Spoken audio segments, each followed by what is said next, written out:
자, 조세기차 강의 노트 계속해서 보겠습니다. 지난 시간 세금을 부과하면 먼저 공급부터 감소가 된다. 다음에 조세기착 문제는 자, 시장 가격 기준으로 위에 부분은 수요자가 세금 내는 거고요.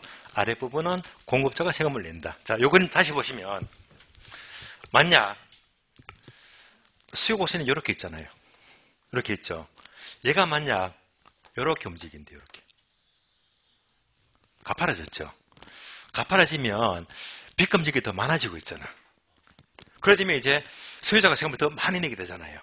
그러니까 결국 조세기착은 기울기에 따라서 크기가 달라집니다. 다른 말로 탄력성에 따라서 세금 부담이 달라지는 거예요. 그래서 항상 조세기착은 탄력성과 조세기착의 관계를 반드시 그래프를 통해서 정리하고 나중에 이제 암기하시면 되거든요. 다음에 이제 강의 노트 그림 그려보겠습니다. 요거 두 개 합친 거예요. 지금부터 이제 강의 노트 그래프를 그대로 그릴게요. 그래프가 나와 있는 게 수요가 탄력적일 때죠. 수요가 탄력적일 때. 여러분들은 그대로 보시면 돼요.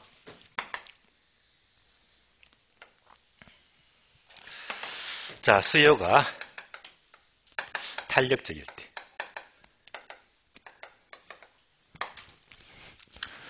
그러면 수요가 탄력적이면 기울기가 완만하잖아요.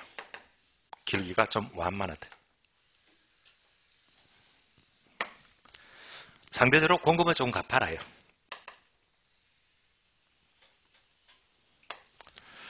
따라서 수요가 완만하니까 탄력적이고 공급은 상대적으로 가파르니까 비탄력적입니다.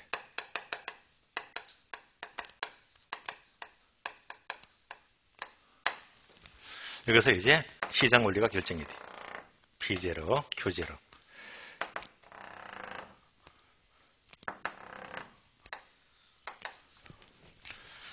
자, 수요가 탄력적인 이러한 주택이 있대요. 주택이 있다. 여기다가 정부가 세금을 부과시킵니다. 예를 들면 재산세를 부과하자. 재산세. 자, 정부가 세금을 부과하게 되면 가장 먼저 공급부터 감소가 된다고 했어요. 공급이 감소가 됩니다.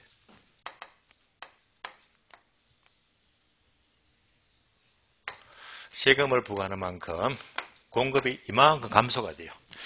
그 결과 균형점이 흰 점에서 노란 점으로 이동합니다. 자, 그 결과 원래보다 가격은 상승하락, 상승했죠. P1만큼. 원래보다 양은 증가 감소, 감소했다. 따라서 세금을 부과하면 가격은 상승하고 양은 감소가 된다.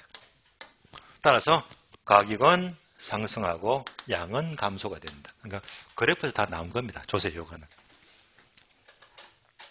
이때 흰선, 노란선 차이가 세금이잖아요. 그럼 이제 노란 점에서 쭉 내려와서 흰선까지 요 전체 네모가 전체 세금 크기를 말해요. 세금의 크기다. 근데 결국 P0 빨간선 기준으로 P0 빨간선 기준으로 자, 위에 부분에 빚금층은 세금을 녹아낸다고 했다. 수요자. 얘는 수요자가 세금을 내고요. 아래쪽에 빚금친 부분입니다. 빚금친 부분은 누가 세금 낸다? 공급자가요.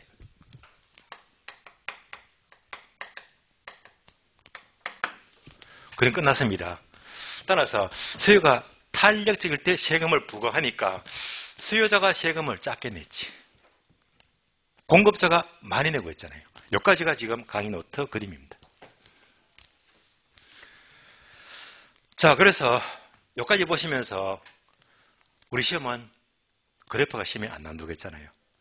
그러니까 그래프는 무시하고 일단 빠르게 문제를 풀자 해서 강의 노트 보게 되면 오른쪽에 요약되어 있죠.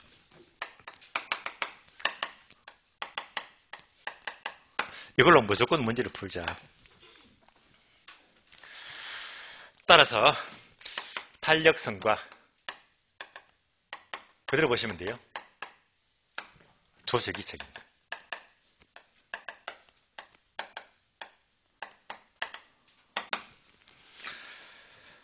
자, 그러면 첫 번째 수요죠. 수요가 탄력적입니다. 수요의 탄력성이 크다. 이럴 때는 수요니까 수요자를 넣어주면 돼요. 그러면 수요자가 세금을 많이 냈어요? 적게 냈어요? 적게 냈지. 수요자가 세금을 적게 내더라. 끝. 따라서 수요가 탄력성이 크면, 탄력적이면, 자, 반대로 수요자는 세금을 작게 낸다. 그래서 무슨 관계? 반비례 관계. 그래서 위에 네모 있죠? 이 네모가 뭐냐? 탄력성과 조세기차가 무조건 반대해서 반비례 관계입니다. 그래서 그래프 없이 무조건 탄력성과 조세기차가 무조건 뭐? 반대로 움직인다. 반비례 관계. 다음에 공급이 비탄력적입니다. 공급의 탄력성이 비탄력적 작다. 공급이 비탄력적이니까 공급자가 세금을 이만큼 많이 냈잖아요. 따라서 공급이니까 공급자. 자, 이럴 때는 공급자가 세금을 많이 내더라. 따라서 공급이 비탄력적이면 반대로 공급자가 세금을 많이 낸다. 무슨 관계? 반비례. 반비례. 무조건 반대로 움직입니다. 그래서 이제 그래프는 오늘까지만입니다. 오늘이 마지막이고요. 이제 다음 과정부터는 어떤 경우도 이 그림 절대 안 그립니다. 안 그리고 이제는 5월달, 6월달, 7월달 계속 이걸로만 문제 풀 겁니다. 이걸로 이제 모든 지문이나 문제를 풀 거예요. 자, 그러면 탄력성과 조세기차가 반대로 움직이니까 극단적인 경우 볼까요? 수요의 탄력성이 탄력적인데 극단적으로 무한대로 크대. 그러면 반대로 수요자가 세금을 전부 낼까요? 하나도 안 낼까요? 하나도 안 낸다. 반대 해석입니다. 수요 탄력성이 극단적으로 0이다. 완전 비탄력적이면 요 반대가 뭐지? 세금을 전부 낸다. 전부 낸다. 그래서 요 이상 문제를 더 낼 게 없습니다. 무조건 반대 해석입니다. 다음에 공급. 공급이 비탄력적인데 극단적으로 0이다. 완전 비탄력적이면 반대로 공급자가 세금을 전부 낸다. 전부 낸다. 공급이 탄력적인데 극단적으로 무한대로 크다. 완전 탄력적입니다. 그럼 반대로 공급자가 세금을 하나도 안 낸다.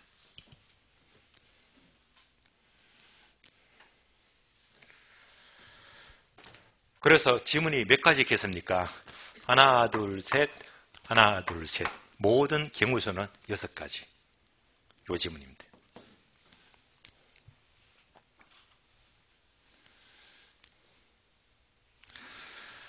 자, 그래서 탄력성과 조세기차관 이걸로 이제 지문을 푸시고 연습을 하시면 돼요. 연습을 합니다. 그러면 이제 우리 시험은요, 이런 경우의 수를 지문으로 주면서 한 개만 싹 바꿔서 뭐래요? 자, 그러면 예를 들어 볼까요? 토지는 요 그래프 아십니까? 토지는 부정성, 덕성 때문에 공급이 수직이다. 기억나시죠? 그럼 얘네 이제 수직이면 탄력성은 완전 비탄력적이죠. 얘가 바로 공급이 요거잖아요. 요거요. 따라서 토지에 세금을 부과하면 공급이 수직이니까 그럼 세금을 누가 전부 내죠? 공급자가 전부 낸다. 하게 되면 공급자 누니까 토지 소유자 또는 임대인. 임대인은 공급자잖아. 따라서 토지는 공급이 완전 비탄력적이니까 싹 지어서 임차인이 세금을 전부 낸다. 틀린 말입니다. 그래서 공급자가 전부 낸다. 소유자가 전부 또는 임대인이 전부 내야 되는 거예요. 하나만 싹 바꿔서 묻거든요. 자, 그러면 여기까지 보았으니까 이제 조세정책, 조세기참 끝이 났고요. 이제 문제 봅니다. 문제. 오늘 지문 연습.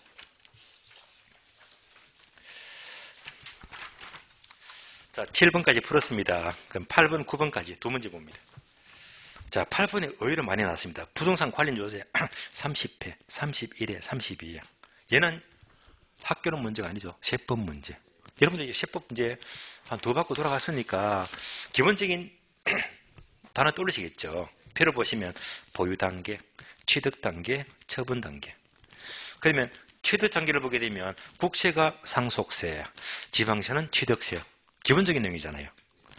보유 단계는요. 종합부동산세, 종부세하고 재산세인데 보유 단계에서는 국세가 뭐죠? 종부세, 종합부동산세. 지방세는 뭐죠? 재산세, 재산세. 그다음에 처분 단계는 국세가 디귿번이 무슨 세? 양도소득세죠. 양도소득세. 그래서 이렇게 보유, 취득, 처분 단계를 묻는 국세, 지방세가 출제가 최근에 굉장히 많이 되었습니다. 예. 기본적인 세법상을 묻는 경우입니다. 9번. 정부가 부과하는 재산세를 상승을 시키면 수요가 완전 달라져 무한대죠. 완전 달라지면 세금은 전부 누가 냅니까? 수요가 완전 달라지면 수요자가 반대로 하나도 안 내죠. 아니면 반대로 공급자, 임대인이 전부 내겠지. 그래서 임대인에게 귀속이 된다. 계속해서 토지 공급의 탄력성이 0이다. 완전 비탄력적이죠. 부정성이네. 완전 비탄력적이면 세금 조세 부과 시 누가 전부 낸다? 바로 공급자니까 토지 소유자가 전부 부담하죠. 13회, 28회 여러 번 나오고 있습니다. 여기까지 연습했습니다. 자, 이상으로 조세정책 마치겠고요. 자, 그렇다면 이제 우리 기본서는요. 부동산 투자론 넘어갑니다. 325페이지요. 325페이지. 투자론 봅니다.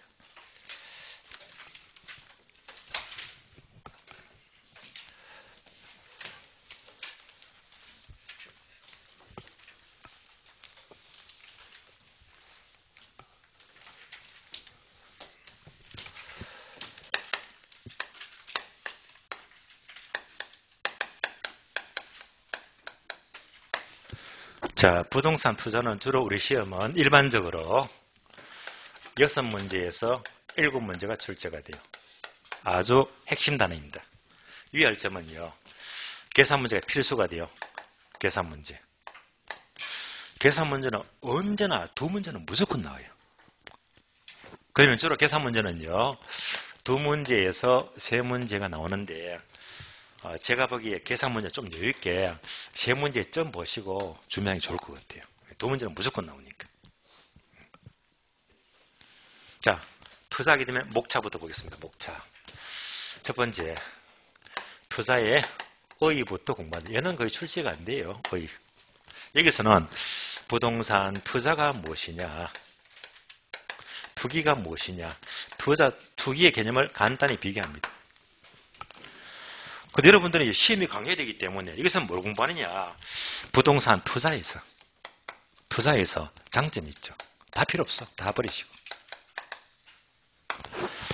투자의 장점이 여러 가지가 있는데 장점 중에서 땡땡에서 뭐지? 지렛대 효과. 얘가 집중 출제가 돼요. 지렛대 효과.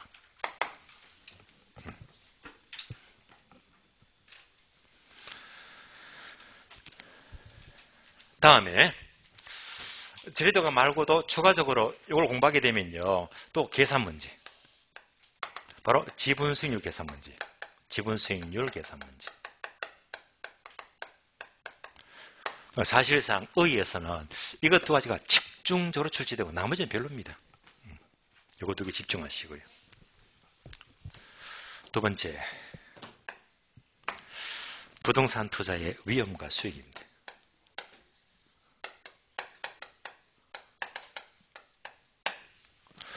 대부분 사람들이 수익 극대화를 위해서 투자를 하겠지만 투자가 잘못되면 위험이 커질 수도 있잖아요. 이때 위험을 줄이기 위해서 바로 계란은 한 바구니 담지 말자. 바로 분산투자, 포트폴리오율입니다. 위험을 줄이기 위해서 포트폴리오율이 필요합니다.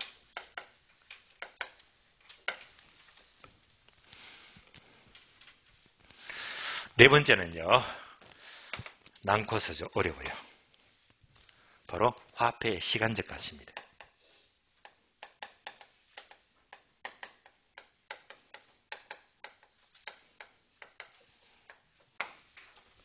진짜 어려워요.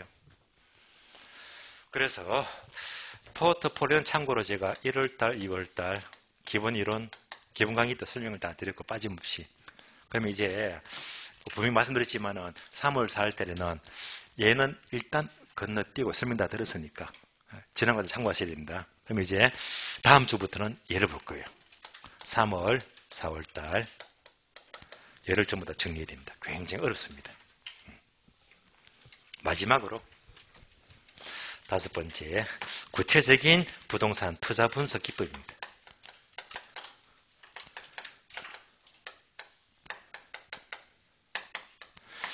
얘가 가장 어려우면서도 가장 중요합니다. 여기서 거의 몇 년마다 세 문제는 잘 나와요. 문제가 절반 좀은 여기서 다 문제가 나옵니다. 최근 시험은 문제가 여기서 문제가 굉장히 집중이 되고 있더라고요. 집중이 되고 있어요. 어려운 파트입니다. 또 이 파트는요, 여러분이 암기할 때 공식이 거의 분자분모 공식이 한 10대 개 넘어갑니다. 그걸 전부 다 여러분들이 달달달 암기를 해야 됩니다. 어쨌건 다음 주 수업을 듣게 되면 얘도 암기도 수월합니다. 생각보다 방법만 하게 되면 그다지 어려운 건 아니거든요. 잘 따라오시면 돼요. 이상의 5개 파트가 되겠습니다. 자, 여러분들이 결국 투자하는 목적은 뭡니까? 한마디로 부자가 되려고. 예. 여러분들이 이 공부를 하게 되면 합격하시겠죠.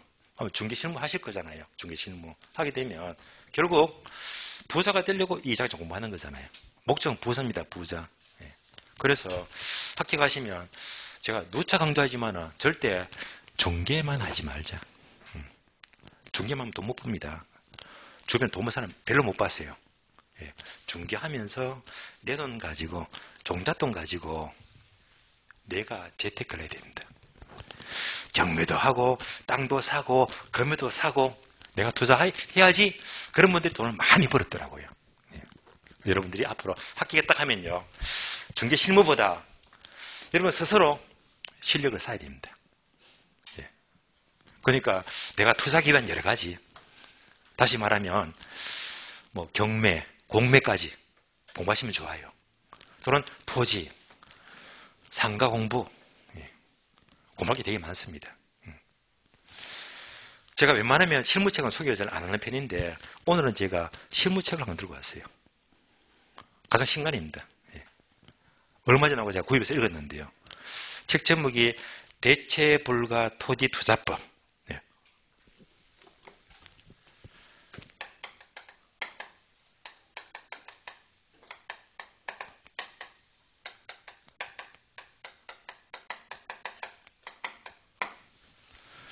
저자는요, 닉네임이 시루.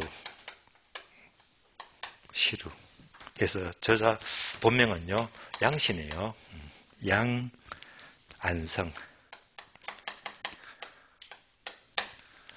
그래서 요건 제가 여러분이 합격하시면 가능한 꼭 보시는 게 좋아요. 제가 토지 관련 책은 수십 권 읽었는데 그 중에 제가 개별적으로 이 책이 좋습니다 하면서 한 5권 추천할 수 있는데 그 중에 한 권이 최근 신간 요 책이거든요. 요 책. 그럼 이 책에서는 이 설명 다 하려고 하면 밑도 끝도 없을 거니까 제가 보고 느꼈던 바가 무엇이냐. 특히 2047년 앞으로 한 24년 후입니까? 그러면 이때 우리나라 전국 중에서 인구가 증가하는 시도. 그래서 어떤 전문기관에서 통계를 냈거든요. 이거 되게 중요합니다. 인구가 느는 지역이 개발되고 여러 가지 호재가 생기면서 땅값이 올라가겠지. 뭐지? 이런 지역에다가 관심을 갖고 투자를 해야 됩니다. 20년 뒤. 거기서 난 통계가 뭐냐? 6개 시도가 나. 6개 시도. 나머지는 전부 다 이겁니다. 인구가 줄어든대. 6개 인구가 상승하는 지역이에요. 인천, 다음에 경기도, 다음에 충남, 충북, 충청도가 좋네요. 다음에 세종시, 마지막으로 제주도. 제주도 계속 좋아집니다. 다시 말하면 2047년 기준 분석했더니 이 6개 시도 지역은 계속 인구가 좋아지니까 계속 관심을 가지게 됩니다. 나머지 지역은 서울 포함해서 계속 감소. 예. 그러니까 이제 향후 인구 증가 지역을 관심을 가지게 되게 되면 그만큼 투자 방향을 설정을 하고 있잖아요. 그리고 대체 불가 토지죠. 이 책의 포인트는요, 소제목이 뭐지? 2천만 원으로 8억 원을 벌었습니다. 2천만 원으로 8억 원을 버는 마법의 포트폴리오 7가지. 그러니까 이 사람이 대단한 실력이잖아요. 겨우 2천만 원 가지고 8억을 만들었대. 2억이면 80억입니다. 그래서 이제 설명은 못해요. 딱 한 가지만 한다면 여러분들이 특히 앞으로 이거 있죠. 농지연금 들어보셨죠? 농지연금 들어보셨죠? 우리 시험은 금융에서 주택연금은 너무 중요하잖아. 우리 시험에서는. 그런데 농지연금은요. 우리 시험에 안 나와. 안 나도 돈 되는 거거든요. 돈 돼요. 저는 이 책을 보자마자 늘 생각하고 있었는데 올해 중에 농업인으로 자격을 얻기 위해서 제가 땅을 좀 사든지 어떻게 농업인 자격증을 받도록 제가 준비를 할 겁니다. 5년 동안 농사 지으면 농업인 자격, 농지문 받을 수 있잖아요. 뭐 때문에? 요거 때문에. 예. 원래 드디어 실천을 할 거예요. 이게 뭐냐? 자, 농지연금은요, 이게 돼. 돈 되거든요. 돈 돼요. 예를 들면, 자, 농지가 있다. 그러면 공시지가. 아시죠? 또,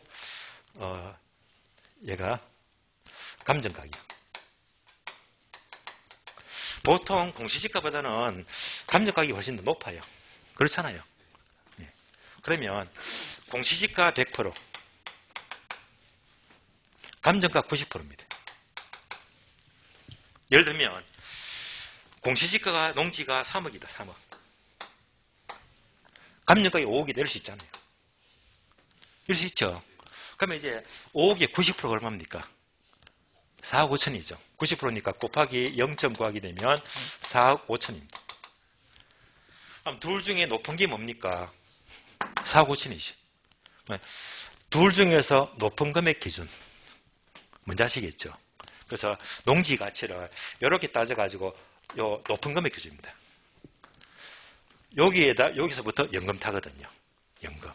그런데 농지를 경매나 공매를 받아요. 얼마에? 싸게. 반값에. 공시지가 반값. 1억 5천에 받았다. 또는 2억에 받았다. 가정해봐요. 이렇게 받았는데 실제 싸게 받지 경매 공매 해가지고 근데 실제로 이 농지 가치 기준은 이 중에서 큰 금액이 얼마지? 4억 5천이잖아. 그러니까 2억 주고 사가지고 연금은 4억 5천에 일정 금액까지 다 먹을 수 있거든요. 그러니까 연금 많이 타서 좋고 또 농지 갖고 있으면 땅값은 계속 올라가지. 그런데 지역이 이런 지역이야. 이런 지역. 더 올라가지. 그렇잖아요. 그런 방향 설정을 해준다 이 말입니다. 그래서 여러분들이 학교 가시면 가능한 체크하셨다가 이 책은 보시면요. 어쨌건 뭔가 팁을 많이 줍니다. 또 책이 술술술 읽혀요. 읽히거든요. 내용도 아주 쉬운 책입니다. 도움될 거예요. 그래서 책가성 겨우 뭐 만원 합니까? 만몇천 하겠지만 저도 많은 느낌을 받았거든요. 정말 도움이 되더라고요. 그래서 여러분이 앞으로 합격하시면 정말 이런 책이 돈 되는 책입니다. 아시겠어요? 이런 공부가 더 중요한 거예요. 그래서 체크하셨다 가지고 꼭 이 책을 활용하시고, 부족하니까 제가 읽으면서 느꼈던 책을 간단히 소개를 했습니다. 자, 그러면 투자는 뭡니다. 의부터 볼게요. 의부터 봅니다. 의는 자, 지렛대 효과나 지불수익 빼고는 별로라, 별로. 빠르게 넘어갑니다. 빠르게. 지금부터 강의 노트 보시면 돼요. 강의 노트. 자, 강의 노트 보게 되면 투자하니까 특히 자, 기간이 다르다. 기간. 주로 투자는 10년, 20년 해서 주로 장기간 투자하고요. 투기는 단타가 목적이죠. 단기다. 다음에 그 대상입니다. 주로 투자의 대상은요, 이미 개발된 땅들이 주로 주가 됩니다. 그래서 성숙지.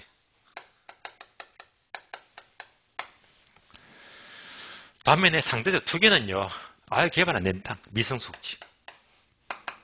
대상이 조금 달라집니다. 이렇게 구별하시고. 다음에 목적입니다. 당연히 투자의 목적은 투자 수익입니다.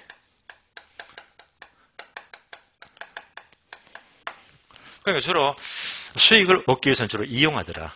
이용해서 수익을 얻는 겁니다.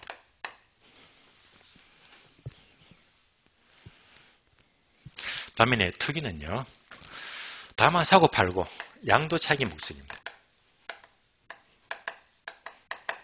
그래서 처분이 목적이죠. 여기까지는 기본적으로 보시고 시험과는 거리가 멉니다. 가볍게 보시면 되고요. 정작 이제 화살표 되어 있죠. 바로 과정. 얘는 알아야 됩니다. 과정. 그러면 투자를 하게 되면 3단계 과정. 즉 필요하니까 취득하죠. 다음에 운영 단계.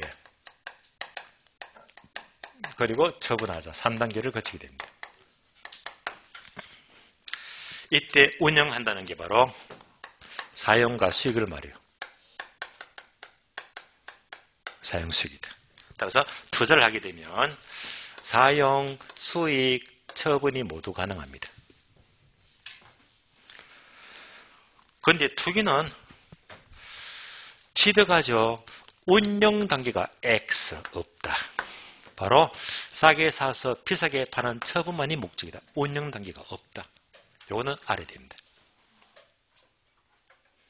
자, 유의할 점은요. 사용 수익을 통해서 얻을 수 있는 이득을 가리켜서 소득, 이득 이렇게 불러요. 소득, 이득. 처분을 통해서 얻을 수 있는 이득은 자본, 이득 이렇게 불러요. 따라서 투자를 하게 되면 소득, 이득과 자본, 이득을 둘 다 얻을 수가 있는데 투기는 얘가 없잖아요. 오로지 자본, 이득만이 목적입니다. 그래서 앞에서 소개했죠. 이 책을 보더라도 책을 보게 되면 이런 설명이 나와요. 이런 설명이. 이런 전기 실무하게 되면 매월 수입 생기겠지. 이걸로 돈 못 번대 말입니다. 그러니까 투자를 하게 되면 싸게 사서 비싸게 팔아서 얘를 잘해야지 부자가 돼요. 내가 투자를 해야 됩니다. 땅을 사고 경매를 받고요. 여러 가지 투자를 통해서. 그래서 얘를 잘해야지 정말로 부자가 될 수 있거든요. 자, 그러면 이제 기본적인 개념 보았으니까 책을 봅니다. 자, 책을 보시면 326페이지. 바로 가로 2번 넘어가죠. 투자의 장단점인데요. 자, 1번만 동그라미 장점. 장점만 공부하시면 돼요. 자, 그 중에서 항목이 많지만은요. 여러분이 공부할 4가지만 아시면 돼요. 자, 4가지만 체크하겠습니다. 2번 보시면서 밑줄 합니다. 제목만. 지렛대 효과 밑줄. 투자의 장점입니다. 얘가 중요하다고 했죠. 얘를 집중해야 됩니다. 그 다음에 3번. 자, 인플레 해지 수단 밑줄. 자, 인플레 먼저 볼게요. 지렛대는 좀 이따 보면 되고요. 인플레 하게 되면 뭐죠? 바로 물가 상승이죠. 물가가 상승하는 만큼 상대적으로 화폐 가치가 떨어집니다. 그래서 인플레하게 되면 뭐지? 물가 상승으로 보시면 돼요. 근데 물가 상승은요, 일반 제약보다 부동산 상승폭이 더 크잖아요. 그래서 미리 선점하게 되면 그만큼 부동산에 유리합니다. 그래서 인플레이션 방어 수단이 됩니다. 인플레이션에 유리하단 말입니다. 4번 제목 밑줄, 소득 이득과 자본 이득이다. 방금 적어드렸죠. 투자를 하게 되면 둘 다 얻을 수 있다는 장점이 있고요. 다음에 6번 절세 효과 밑줄. 부동산 투자는요, 세금 면에서 유리하다. 즉 세금 혜택이 많대요. 그럼 구체적으로 말하면요, 이미 메모가 되기 있지만은 뭐냐, 절세가 하게 되면 특히 감가상각도 있죠. 이자 비용. 주로 이제 대출이자를 말해요. 이자 비용. 이런 것들은 필요 적용비로 인정이 되면서 얘는요, 나중에 과세에서 공제받습니다. 이런 것들이 금액이 안 작아요. 꽤 큽니다. 그래서 이런 금액을 전부 다 공제받게 되면 세금을 훨씬 적게 내거든요. 다만 유의할 점은요, 이렇게 공제받는 것들은 공제받죠. 이런 것들은 무조건 공제받는 게 아니고 이때는요, 이겁니다. 얘들이 바로 법인일 때 법인. 따라서 법인을 설립하게 되면 법인은 여러 가지 필요적인비 인정받는 게 많거든요. 이럴 때 이제 공제받는 게 법인. 나중에 여러분들이 좀 사고 팔고 제도 투자하려면 가능한 법인을 차려주면 좋아요. 법인. 그래서 법인에 대한 책도 공부해야 됩니다. 뭐 때문에? 부자가 되려고. 왜 법인합니까? 세금 적게 내요. 세금 적게 내려고. 그래서 이때 법인도 1인 법인이 있죠. 요즘 책 좋은 거 많이 나옵니다. 1인 법인도요. 정말 세금을 중심으로. 특히 여러분들이 실무하시면요, 공법하고 세금은 전문가가 돼야 됩니다. 특히 세법 어렵다시지 마시고 어느 손님 오더라도 양도세, 취득세, 자산세는 설명은 돼야 됩니다. 근데 되게 알거든요. 학교 가면 다 까먹어버리거든요. 심시대까지만 안기다 다 까먹어버리거든요. 실제로 손님 받으면요, 세금 문제, 공법에서 용도식 문제는 다 사게 됩니다. 왜? 고객들이 전부 다 알고 들어오거든요.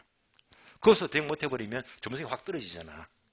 그래서 그냥 시험을 떠나서 여러분들이 계속 정말 절대적으로 필요한 것이 공법과 세법이거든요. 어쨌건 내가 돈 벌려면요, 법인 형태줘요. 뭐 때문에? 세금을 낮추려고요. 참고로 제가 지금 실무하는 쪽에서 사무실에서도 저희 경우에도 사업자 등록증을 냈잖아요. 이러면 주로 이제 중개 쪽이 되겠죠. 중개 쪽이. 그런데 추가적으로 법인까지 따로 내었어요. 법인까지. 왜냐하면 중개수수료를 초과하는 부분 0.9%, 0.5% 있잖아. 초과하게 되면 법인으로 돌리면 되거든요. 컨설팅으로. 항상 여기다 딱 대비시켜놔가지고 수수료는 제약받는 거 없어요. 그래서 3%도 법적으로는 딱 0.5% 적어주고 나머지는 컨설팅으로 딱 돌려버리면 되니까. 그래서 법인이 필요합니다. 돈 벌기 위해서. 수수료 많이 먹을 수도 있고요. 자, 여기까지가 절세효과입니다. 자, 그러면 투자 장점하게 되면 가장 중요한 게 뭐라고 했죠? 지렛대. 자, 괄호 2번 단점은 그냥 넘어갑니다. 제가 아마 X만 했을 거예요. 다음 페이지도 X 했고, 다음 페이지 괄호 3번 투기도 보지 말자 했잖아요. 네모 2번 투자에서 고려사항 네모 2번도 X 다 버리자고 했죠. 다 보지 마시고요. 그러면 이제 지렛대 효과는 331페이지 있습니다. 지렛대 효과. 지금부터 자, 칠판 보시면 지렛대 효과가 중요하고요. 다음에 이와 관련해서 지분순위 중요하다고 했거든요. 이 두 가지. 이 두 가지를 지금부터 집중합니다. 그러면 색칠 네모 보시면 지렛대 효과인데요. 지렛대 효과. 그럼 지렛대 효과 하게 되면 다음 페이지 넘어갑니다. 다음 페이지 보니까 333페이지요. 맨 밑에 4번 동그라미. 박스 있죠. 정의 지렛대, 부의 지렛대, 영의 지렛대. 얘는 꼭 알아야 되고 5번도 동그라미 지분 수익률 계산 많이 나오고 있잖아요. 그래서 4번과 5번을 집중적으로 공부하시면 완벽합니다. 자, 그러면 이 두 가지가 중요하다고 했는데 지금부터 강의 노트를 보시면 돼요. 강의 노트. 자, 강의 노트 보고 설명을 드리겠습니다.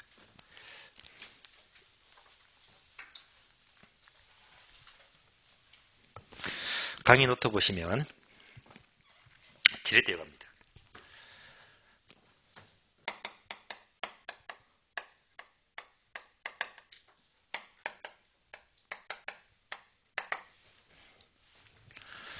부동산은 몇 억씩 하죠? 고가성입니다. 또는 고가품입니다. 몇 억씩 하기 때문에 일부는 내 돈, 일부는 대출 받습니다. 해서 바로 금융부채가 필요합니다. 다른 말로 차입금이죠.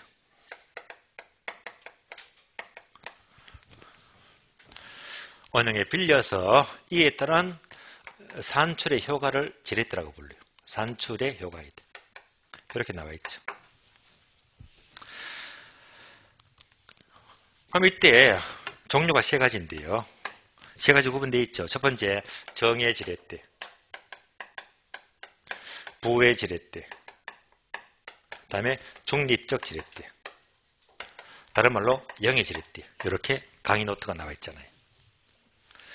여기까지를 설명을 드리자면, 그러면 지렛대가 이렇게 생겼잖아요.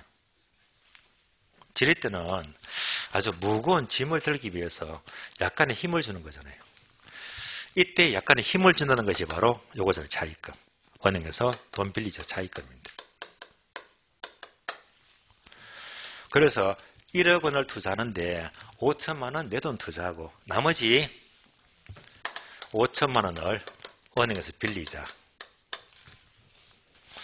자, 은행 이자 한 3% 잡을까요? 3%. 이렇게 빌렸다. 이렇게 빌려서 합 1억을 투자해서 1년 동안에 수익을 20% 수익을 냈다.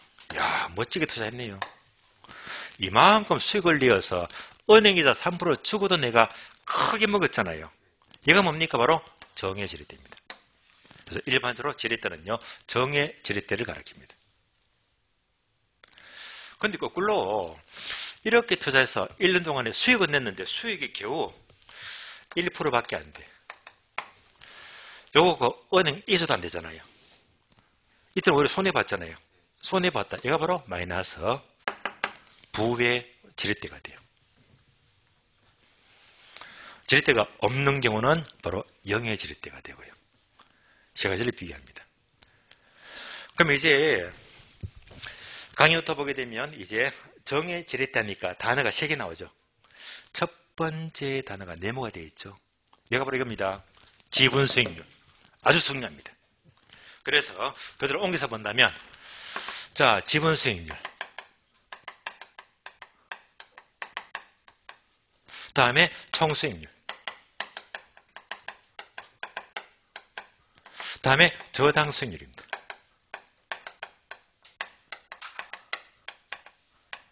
그래서 부동호가 지분 수익이 가장 크고 다음에 총수익, 저당 수익률이다. 이런 관계일 때 크게 먹은 겁니다. 거꾸로 부동호가 거꾸로다. 거꾸로가 되면 손해본 경우죠. 부의 지렛대. 중립적 지단, 이것도 저것도 아니니까 세 가지가 모두 이꼴 똑같아요. 똑같다고 버리면 지렛대 효과는 없다는 말입니다.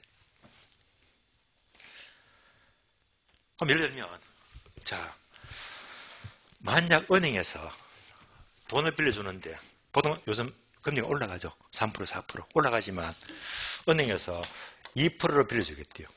기가 막히죠. 2%. 이자가 얼마 안 돼요. 2%. 이렇게 빌려가지고 수익을 10% 냈대. 그러면 10% 냈다면 2% 이자 갚아주고도 내가 8% 더 먹었잖아요. 그다음에 알짜 수익은 이따만큼 커지는 거예요. 그래서 이제 이렇게 커질 때 정의 지렛대가 되고요. 말 바꿔볼까요? 만약에 은행의 이자가 19.9% 법정 최고이자죠. 어쨌건 금리가 이만큼 높아요. 금리가 이만큼 높은데 1년 동안에 수익을 10% 냈대. 다 적어도 이자가 돼? 안 돼? 안 되잖아요. 내가 가진 게 없으면 마이너스입니다. 이런 뭐가 되겠지? 부의 지렛대. 그러니까 결국 은행 대출이자가 낮을수록 내 파이가 커져 버립니다. 낮은 금리가 뭐지? 정해지랬대. 일반적으로. 아주 높은 금리는 감당 못 하잖아. 이럴 때는 바로 부의 지렛대가 됩니다. 특히 부의 지렛대는 뭘 말합니까? 금리가 높기 때문에 이 높은 금리를 감당할 수가 없잖아요. 이럴 때 원리금을 갚을 수가 없다. 채무 불행입니다. 원리금을 갚을 수가 없어요. 이러한 위험을 가리켜서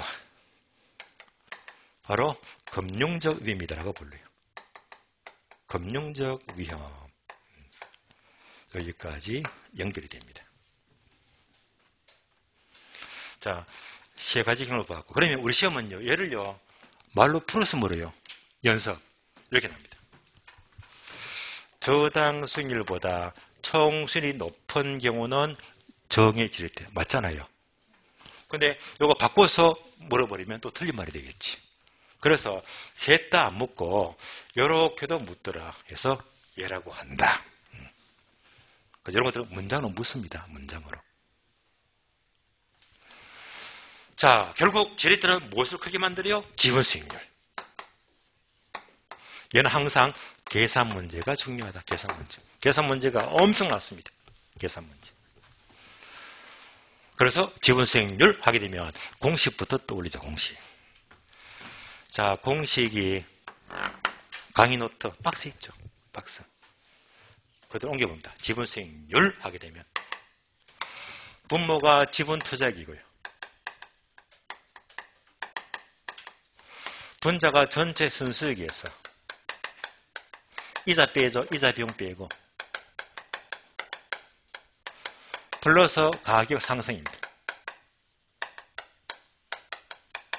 여기까지가 바로 지분수익률의 공식이다. 그래서 얘는요, 계산 문제가 엄청나거든요. 항상 A급입니다. 나왔다면 여기다가 숫자만 하나, 둘, 셋, 넷 숫자만 찾아서 넣어주면 정답이 돼요. 그러면 이런 공식을 어떻게 암기합니까? 부담 갖지 마시고 편하게 뭡니까? 공부는 웬만하면 편하게 생각하세요. 얘를 그냥 영어 단어 한 개다라고 생각하시고 영어 단어 한 개. 그럼 결국 우리 시험에서 학교론에서 계산 문제 공식은요. 한 30개 조금 넘어가요. 공식이. 그 많은 거 아니거든요. 영어 단어 앞으로 6개월 동안에 한 30몇 개 암기한다. 아무것도 아니에요. 공식만 암기해버리면 계산 문제는 수월하더라. 그래서 절대 공식은 부담 갖지 마시고. 자, 공식 나왔으니까 문제를 풀어보자. 기출문제, 지문 잘해 봅니다. 문제 봅니다. 문제 11번. 11번요. 11번. 자, 맨 끝에 보니까 언제 나왔죠? 13회 때. 13회 때. 자기 자본이 300억이고, 자, 은행이자 연 7%로 타인 자본이 은행이죠. 은행에서 700억을 조달, 빌려서 오피스 빌딩을 매입했다. 그러면 이제 내 돈이 300억이고 은행에서 700 빌리면 총 몇 억짜리입니까? 1000억이죠. 1000억. 이때 연간 순영업 소득이 100억 올렸다면 이때 지분수는 얼마가 될 것이냐. 그래서 문제를 분석합니다. 총 몇 억이죠? 1000억. 이 중에 자기 자본, 지분, 내 돈이 얼마? 300억. 은행에 빌렸다. 저당이 얼마? 나머지 700억인데 이자가 몇 프로입니까? 7%. 7%면 곱하기 0.07이잖아요. 7%. 얼마가 될까요? 49억. 이자가 49억입니다. 49억. 그러면 이렇게 오피스 빌딩을 매입했는데 얘가요. 1년 동안에 수익이 얼마? 수익이 100억이죠. 선용 수익이 100억이다. 수익이 100억입니다. 100억의 수익이다. 요렇게 해주면서 지분 수익률 구하시오. 요렇게 보시면서 자 공식 돌리고 숫자 4개만 찾아서 넣어주면 돼요. 찾을 수 있겠죠. 자 먼저 지분 투자에 얘는요 300이다 700이다. 지분 투자에 300 자 수익은 얼마? 순수익 100억 순수익 100억. 이자 비용 얼마? 49억.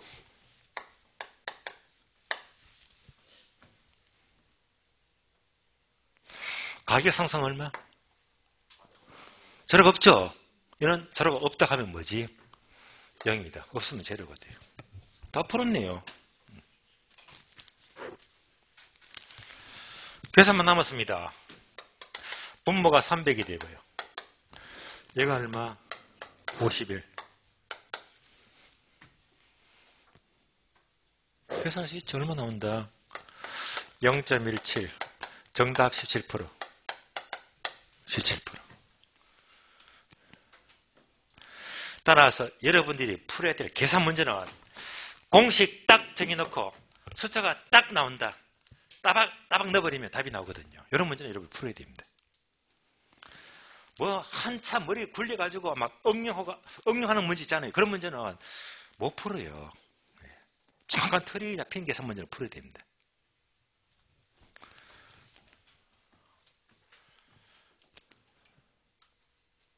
그럼 볼까요? 은행이자가 몇 프로입니까? 7%죠. 그러면 1000억에 100억 수익이니까 수익률 몇 프로? 10%. 나왔죠.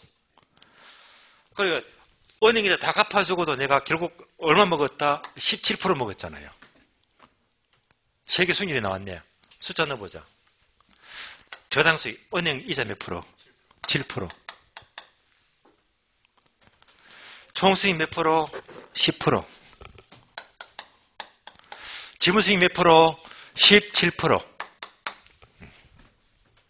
그러니까 여러 개 빌려가지고 내 수익에서 7% 이상 남겨주고 내가 더 크게 먹었잖아요. 얘가 뭐지? 정의 지렛대입니다.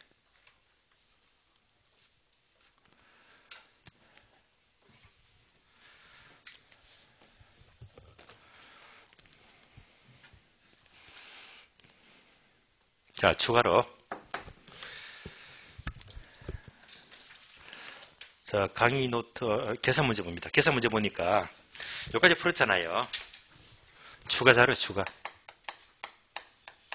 밑에 여백에다가 추가 자료만 추가 자료 이렇게 적어주세요. 추가 자료.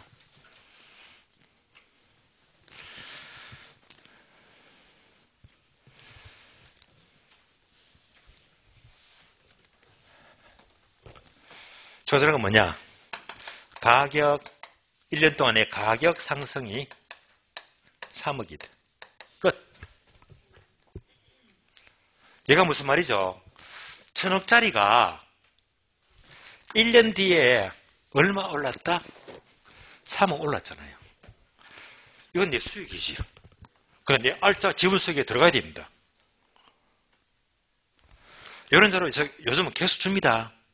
주게 되면 다시. 똑같잖아요. 뭐만 넣으면 되겠지? 가격 상승만 얼마 넣어주면 돼요? 3억. 여기다가 3억. 얘만 넣어주면 돼요. 그러면 3억 더하니까 54억이지. 맞습니까? 그럼 몇 프로가 돼? 18%가 돼요. 그래서 항상 요즘 문제는요. 필히 예제가 꼭 주어집니다. 가격 상승 얼마까지 주거든요. 되시겠죠? 여기까지.